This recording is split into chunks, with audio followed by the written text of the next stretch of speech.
5e calendrier de l'Avent. Nous avons décidé de reprendre les bonnes habitudes en attendant le long épisode sous votre sapin. Chaque jour, avec Mystery, nous allons ouvrir, avec malice, une case pour y découvrir la version de Santa Claus, Saint-Nicolas ou autre Père Noël.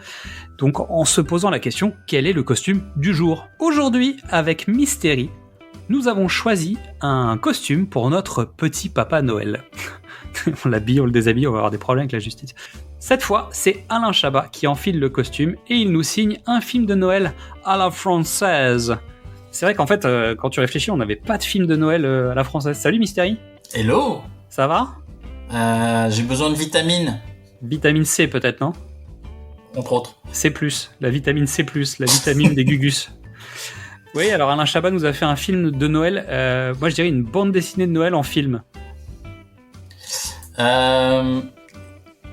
Il est obsédé par le cinéma américain. C'est un classique du cinéma américain. Ouais. Et en même temps, il a dit moi, je veux pas faire le Père Noël Coca-Cola. Ouais. J'ai envie de. Il y a toutes les obsessions de Chabat dans ce film. Il y a beaucoup de trucs, ouais. Il y a beaucoup de trucs. Je l'ai revu récemment, juste après avoir regardé Astérix, la série de Netflix. Il y a parce qu'évidemment, une fois que tu as fini la série, Netflix te propose d'autres trucs, donc on Santa. Et tu retrouves les mêmes obsessions, le même final, l'amour des bulles, de la couleur, des bons sentiments, mais en même temps, côté un petit peu pince sans rire. Son Père Noël, il est pas sympa au départ. Hein. Son Père Noël, il est paumé, d'ailleurs, il a pas le temps. Le couple, je sais plus comment il s'appelle, c'est Vanda et le Père Noël, sont pas très sympathiques. Hein. Ah, moi j'aime beaucoup Vanda.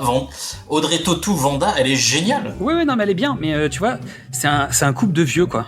Ah, mais la tu vois ce que je veux dire, c'est un vrai couple de vieux où, ok, mais ça pèse, ça c'est pas patient, tu vois. C'est ronchon. Ouais, non, mais c'est le contraire du Père Noël. Oui. Exactement, c'est pour ça que je te dis, c'est un Père Noël assez particulier, et je trouve que ça fait très bande dessinée française, tu vois.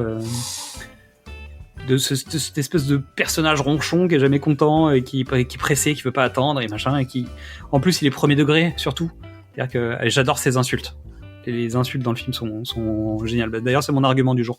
C'est les insultes dans le film. J'adore quand il envoie des insultes. Pour info, je l'avais pas vu moi au cinéma. Je sais pas, je crois que ça collait pas avec mon planning de l'époque. Je l'ai rattrapé hyper tôt. Dès que j'ai pu, je l'ai vu en fait, mais je l'ai pas vu au Cinoche. Et je sais plus pourquoi. Mais toi, tu l'as vu au cinéma ? Ah bah, tu me proposes Chabat et Golshifteh Farahani, moi j'y vais. Hein. Non, c'est clair. D'ailleurs, il se passe quoi dans ce film ? Tu nous fais le pitch ? En pleine préparation de tous les cadeaux, les elfes du Père Noël, qui sont joués par... Bruno Sanchez pour le garçon, parce qu'en fait c'est tous le même garçon. Et une certaine Louise Chabat. De là à dire qu'il y a un lien de famille, je sais pas. C'était mon anecdote du jour. C'est dans la fille, le Père Noël est fils unique. Voilà, c'est ça. Pas de lien de parenté, il est fils. Et donc ils jouent tous les elfes, 92 000 petits elfes. Ils tombent malades. La production s'arrête du jour au lendemain et pour les soigner, il faut de la vitamine C. Et donc sur les conseils et le coup de pied au cul mental de Madame Père Noël Vanda, jouée par Audrey Tautou, le Père Noël débarque à Paris dans les pattes de Pio Marmaille, qui a pas le temps, qui a des problèmes, qui a une vie. Qui a un frangin qui est joué par Johan Dionnet, tu sais, qu'on a vu dans Avignon, qui est le réalisateur du film Avignon dont je parlais l'été dernier, qui est horrible, insupportable, qui arrête pas de le faire chier et qui met des bâtons dans les roues de tout le monde. Un super duo de gamins. Les gamins sont top. Les enfants sont super. Sarah Lugassi et Simon Warzerat, si je dis pas de bêtises, qui jouent Mathis et Maël. Ils sont topissimes. C'est-à-dire qu'ils les ont laissés jouer, en fait. Il y a des moments où tu vois que c'est des gosses qui se parlent et qui se racontent des histoires, etc. Mais en fait, t'as l'impression qu'ils ont pas un dialogue forcé à lire, tu vois. Ils jouent un truc, quoi. Mais tous les films de Chabat ont cette qualité-là. C'est très écrit, mais c'est pas, les dialogues ne le sont pas. Exactement. Il y a un truc assez vivant, en fait, et notamment sur les gamins, ce qui en général pêche, hein, évidemment. On retrouve aussi David Marseille et Grégoire Ludig en deux flics. Flics qui fatiguent. Ouais, qui sont un peu fatigués et surtout qui ont une bromance, qui Il se passe un truc, quoi. Qu'est-ce qui nous arrive? Qu'est-ce qui se passe? Moi, je trouve que c'est un film sympa. Je pense que ça plaira aux petits. Je m'attendais à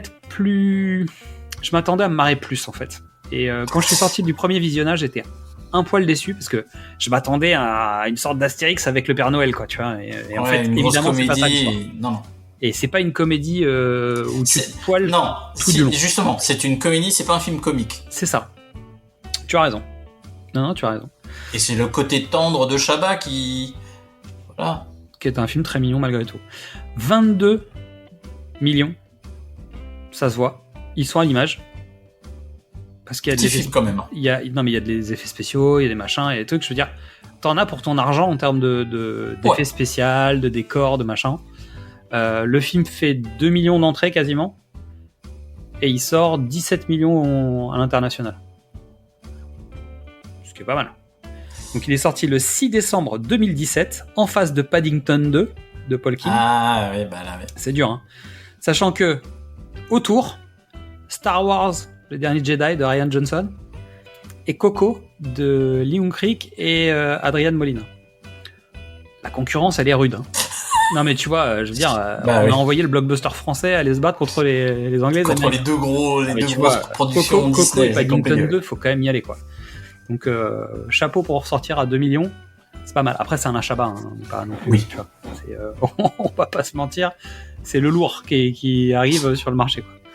Mais je trouve que le film rivalise tout à fait avec ses autres films. Mais c'est vrai que Paddington 2, Star Wars 8 et Coco...